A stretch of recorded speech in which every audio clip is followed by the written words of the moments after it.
Boom, we are live, ladies and gentlemen, boys and girls. Welcome to the Nolan Huck Anthony YouTube channel. And I thank all for being here, wherever you may be. And of course, however you may be listening. I decided to whip out this cool little jacket. Unfortunately, it doesn't really fit in the frame, but it definitely has the Iowa colors.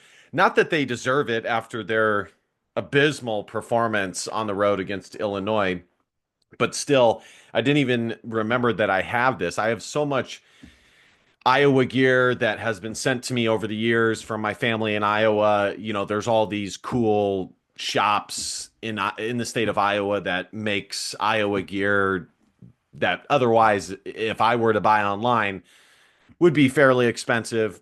So I've got a blockade of this stuff. Probably could sell it, but for now I'm going to hold on to it. Of course, I like my Iowa gear.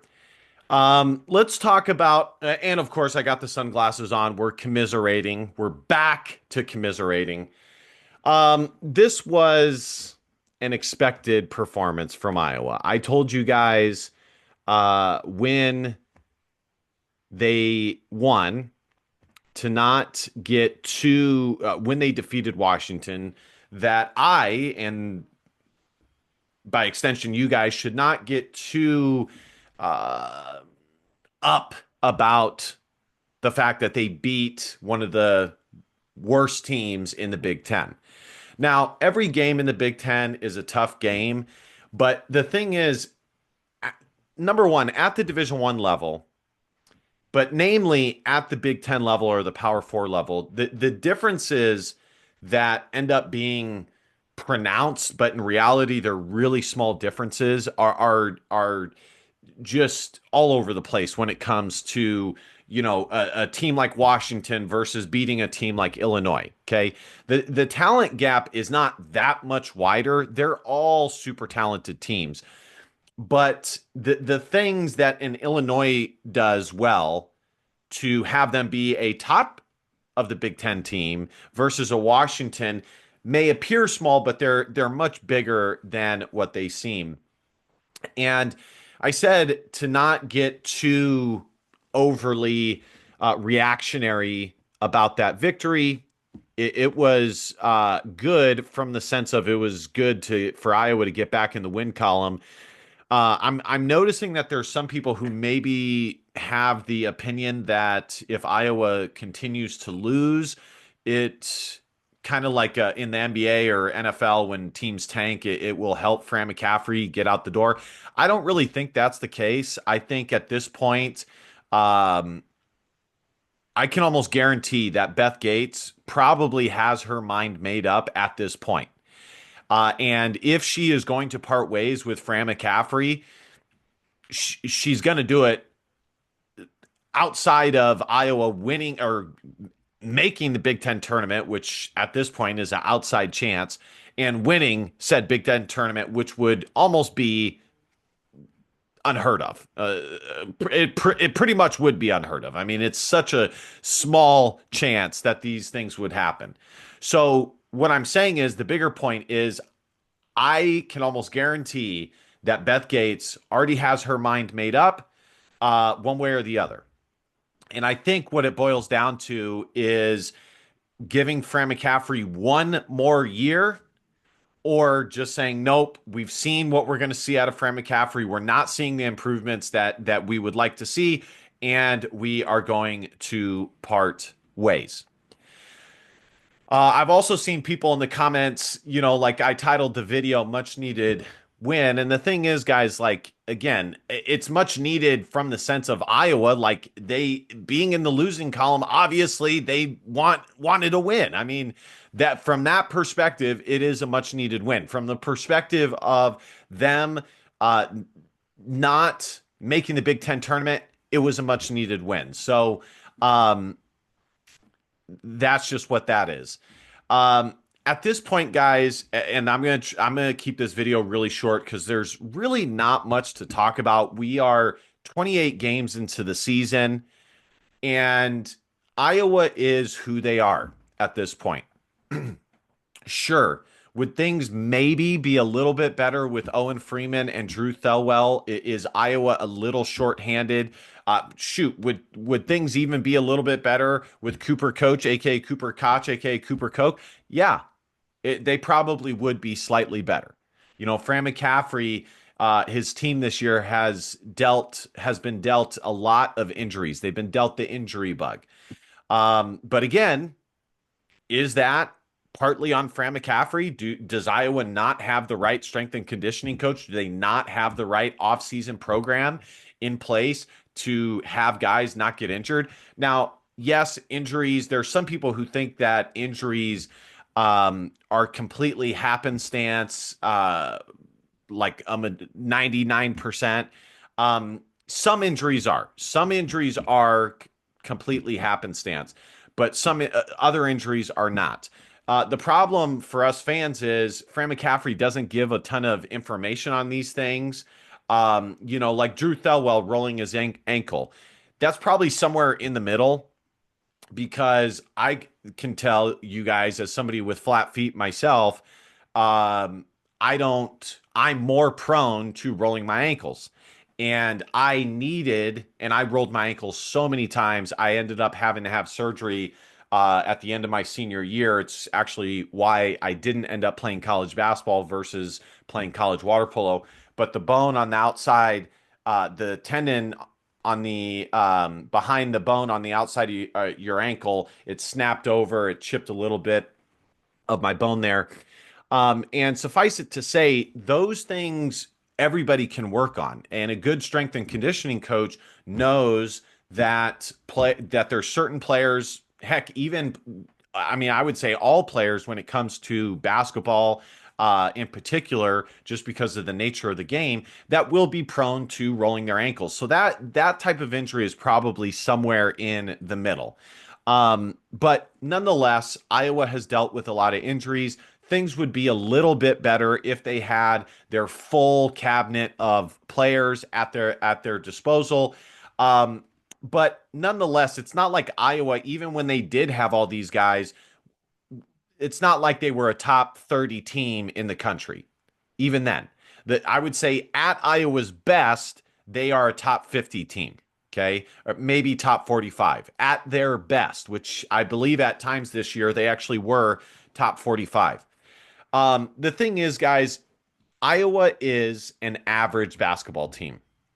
They are decent on offense. That is really their only redeemable quality. They're not supremely athletic. They're not super tenacious and physical on the defensive end. They're not really super tenacious and physical overall. They don't rebound better than their size or athleticism would contribute or allow them, all things considered, regardless of tenacity and physicality. And all of that, and sure, are they good at creating turnovers and not having a ton of turnovers, even though against Illinois they turned the ball over a crap ton, even though Illinois was not really playing that smothering of defense, which Fran McCaffrey commented on after the game.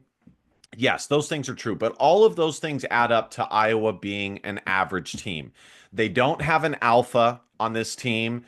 Peyton Sandfort and Josh Dix are good, but they're not great. They're not, I wouldn't say that they are two of the top 10 Big Ten players. Okay. They're probably two of the top 20, but they're not two of the top 10 consistently. So all of that, and you have an average team. I've talked about, and as far as the Power Four level goes, they are a below average, I would say slightly below average Power Four team. Okay. Somebody in the comments posted a comment about this in the past. And, I think Iowa would beat about 25 to 35% of Power Four teams. But what their Big Ten record is where they are at when it comes to the Power Four on a neutral court, that is what they are at the Power Four level. Maybe obviously neutral court versus having home in a ways is a little bit different. But so that's where we're at. And there's not really much more to be said on it, guys. I mean, Iowa is an average team. They're not going to make the NCAA tournament this year. It's done. They're probably not going to make the Big Ten tournament. And this year, they've actually taken a step back from last year. And yes, Tony Perkins was nice, and yes, Ben Krikke, aka Ben Krikke, was a nice pickup. But I had no idea that they were that valuable to this Iowa team. Apparently, they were. I mean, at least last year, Iowa started to get momentum towards the end of the year and really did battle to make the Big Ten tournament, or excuse me, the NCAA tournament. Um, they're all things equal, they're probably about the same this year and last year. They're about equal as far as the rankings go. But last year Iowa had far more. Last year probably is a little bit better. They had far more momentum towards the end of the year. The early part of the season is what really burned that Iowa team. So that's where we're at, guys. As far as the Illinois game goes, let me share my screen so we can wrap this video up. Like I said, guys, I am going to do a video at the end of the year to give you guys my final opinion on whether Fran McCaffrey should stay or go. But I am not going to talk about it until then. Peyton Sandfort, 7 points, 7 rebounds. Again, one of his below average performances. Seydou Traore, 5 points, 6 rebounds. Lajai Dembele, 9 points, 4 rebounds. Lajai has been better. I have liked some of his performances, and I was spot on about Lajai. At this point in his career, he is more of a small center than a true power forward. That as far as his skill set goes.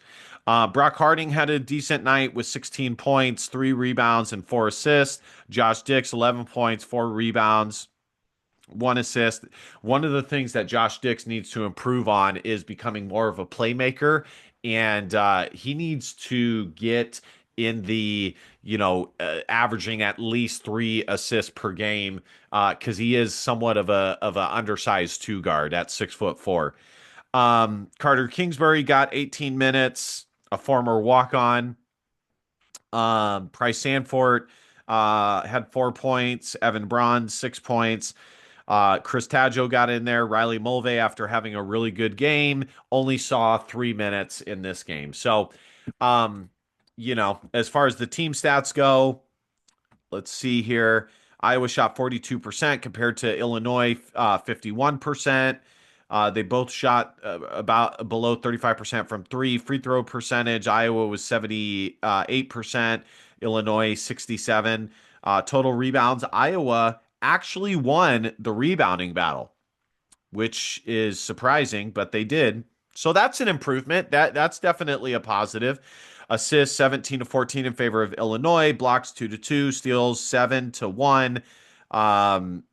And turnovers, Iowa had 16 turnovers, which was the difference in the game.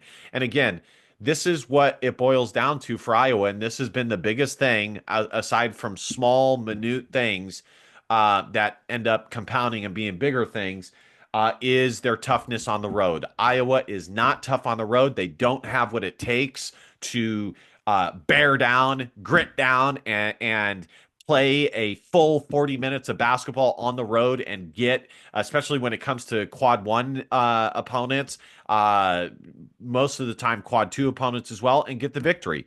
We've seen Iowa have solid first halves against these teams, only to completely crumble in the second half. Iowa State, Wisconsin, I mean, the list goes on. I would say the best performance Iowa had on the road was early in the year against Michigan. That's probably the best performance Iowa has had against a quality opponent on the road. But outside of that, we have not consistently seen Iowa's grit and ability to do what it takes to compete for 40 minutes to win a basketball game in the Big Ten on the road against a quality opponent. And here we are. So that's pretty much it, guys. Like I said, there's not really much more to be said that hasn't already been said. This team is just playing for pride at this point. This is an average basketball team at best, and there's a good chance that Iowa will have a losing record this year. So, yeah, that's pretty much it. All right, guys, thank you guys so much for watching. I hate to be somber like this. It just is what it is, you know. I'm not going to sugarcoat it for you guys. It just is what it is. This is not the best Iowa basketball year, and it's unfortunate, obviously. And this is where we're at. As I said, I'll give you guys my full recap synopsis at the end of the year. So stay tuned for that. All right, guys, be sure to hit the like, comment, and let me know what you guys think in the comment section. Hit the subscribe button. And last but not least, DBAP, don't be a pussy with out facts or feelings, because your feelings just don't matter. Love you, Hawk fans. See you guys next time. Bye-bye.